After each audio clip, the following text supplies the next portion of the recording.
Today I'm joined here with Jason from TLDR Filmmaker, and we have some exciting thoughts on the new Panasonic S5.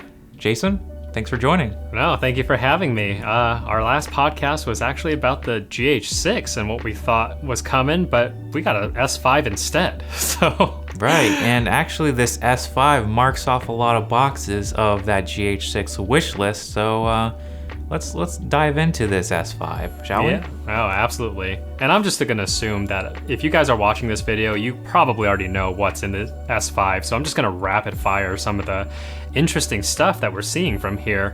We're gonna get Vlog now. We don't have to pay for some sort of code, so it's the full Vlog, so that's very exciting. Definitely. You know, we got the waveform in there, and we have some firmware updates they're already talking about to give you anamorphic modes. The vector scope returns in that firmware update. HDMI RAW? Wow. That's not bad.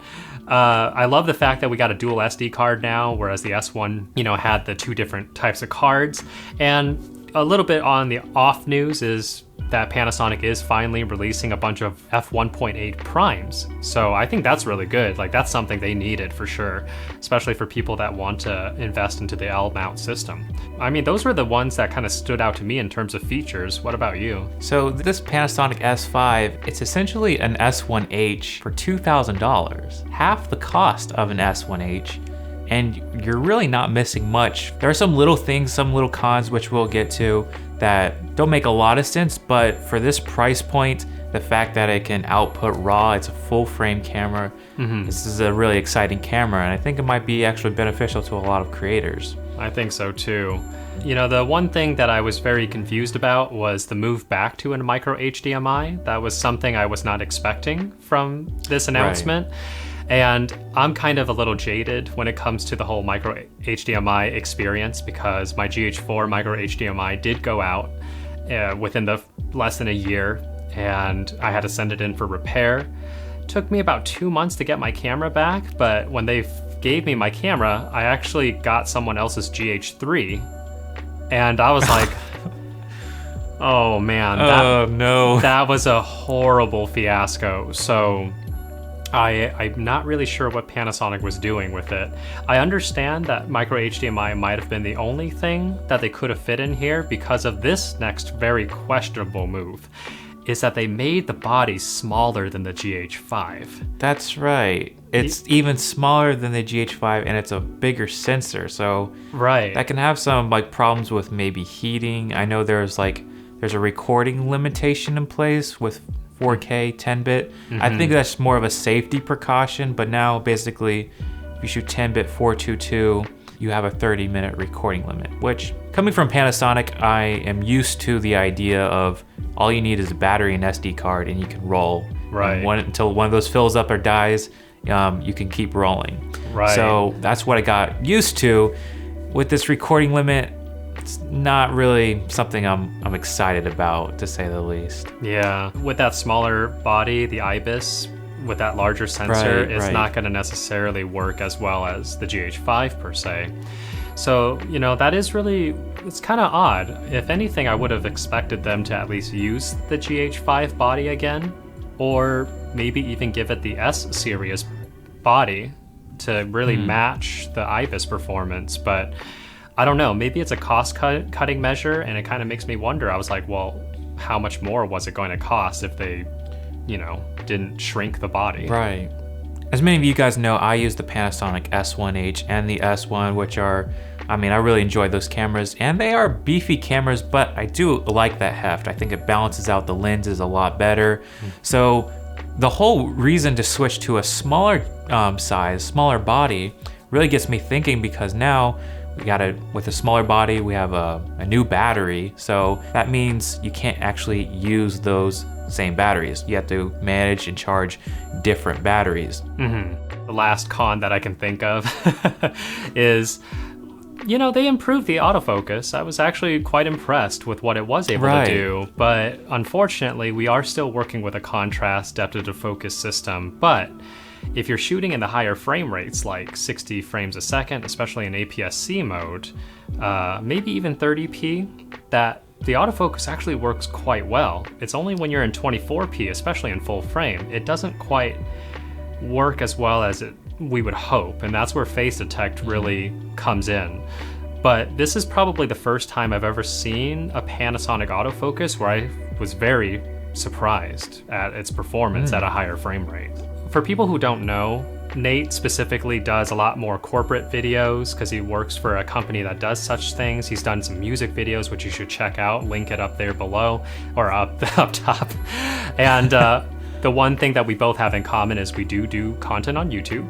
And then me, primarily, I use these cameras for like short films, narrative films, all on the independent level. So that's kind of going to give you an idea of where we're coming from. So first lightning question, pure beginner. You don't have any other camera systems in your belt.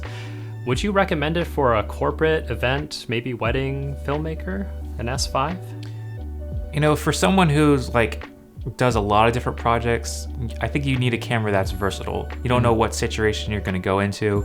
You need a camera that does a lot of things really well. And I think that pretty much sums up Panasonic, and with their S1H, their S5 now. I would really recommend this for someone who's actually serious about buying a camera. Maybe they save a little bit of money. I don't think $2,000 is out of the price range for most beginners who are serious. So I would recommend the S5. What about you? For a narrative filmmaking standpoint, generally you're behind the camera. And like you said, narrative filmmaker, especially on the independent level, you need a versatile camera that can handle many, many different situations. And we do actually see the dual ISO being introduced in this camera as well. So, if you're in a low light situation, you're good to go to kind of make sure your shadows don't die on you.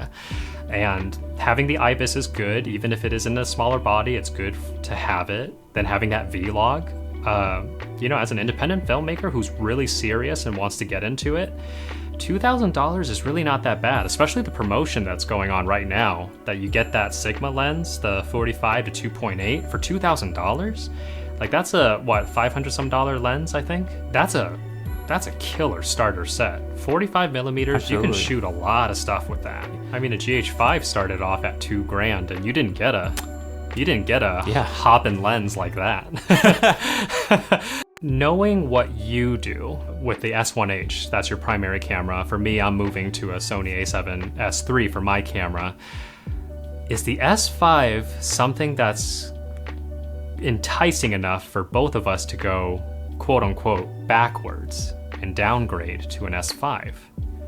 Like, how would we use it? So I think the S5 is kind of supposed to be a great B camera. What kind of throws me off is like the different battery, micro HDMI. Those little things kind of make me think, well, it's not a perfect B cam.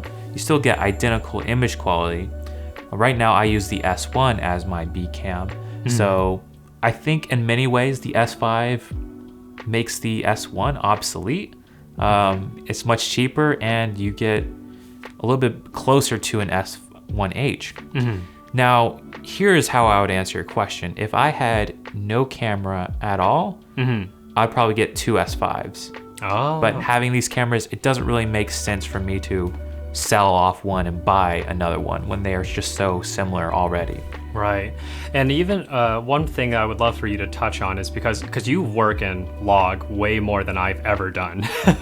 But you also work with like a ton of different cameras for your work, whether it's an ARRI or a Blackmagic or a Sony. So like with the S5 having such similar specs and color reproduction as the S1H, like how would that work with all those other cameras in your eyes? Yeah, so every now and then we'll rent like a more expensive camera, like an ARRI Alexa. Many times I brought the S1H as my B camera or C camera for interviews. So I had to try to do my best to match those cameras.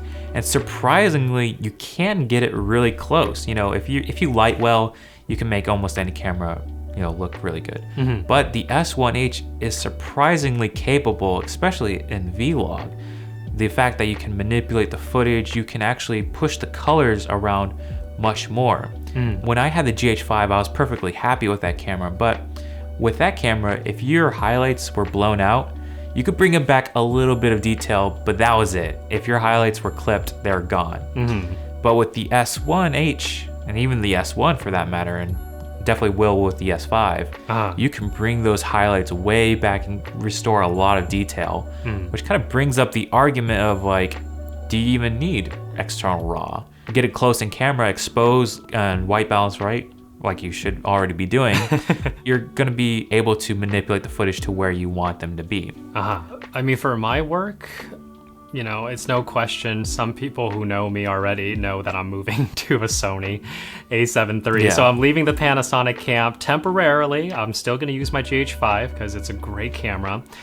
But if I was comparing, you know, Sony's offering to what I'm going to, I can't say that I would get an S5 to pair it with a Sony, and you know, kind of for the same ideas. Like I would rather have a full HDMI instead of a micro. I don't ever want to go back to a micro HDMI. I do need that phase detect autofocus because I've determined that when it comes to dialogue scenes, there is absolutely no reason I shouldn't deploy camera's face detect, especially if it's locked off on a tripod and the actor's moving in back and forth. Just let phase detect do it instead of the camera guy having to kind of follow the entire time. So autofocus is something that I am wanting to incorporate a lot more. So Sony is gonna beat out this thing by far. But what I will say is I think the S5 would be a really interesting upgrade if you were coming from a GH5. Because if there's one thing that Panasonic is really good about doing, is that their color science seems to be very consistent across the board to match each other. Sony, depending on which generation you're coming from, the color science is always different, and they never update it with firmware.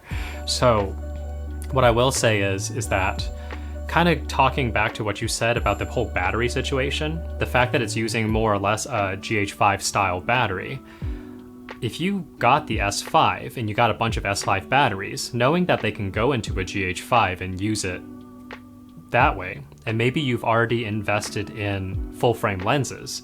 So now you have a full frame sensor and you have a micro four thirds sensor with or without a speed booster. I think you can actually just use both.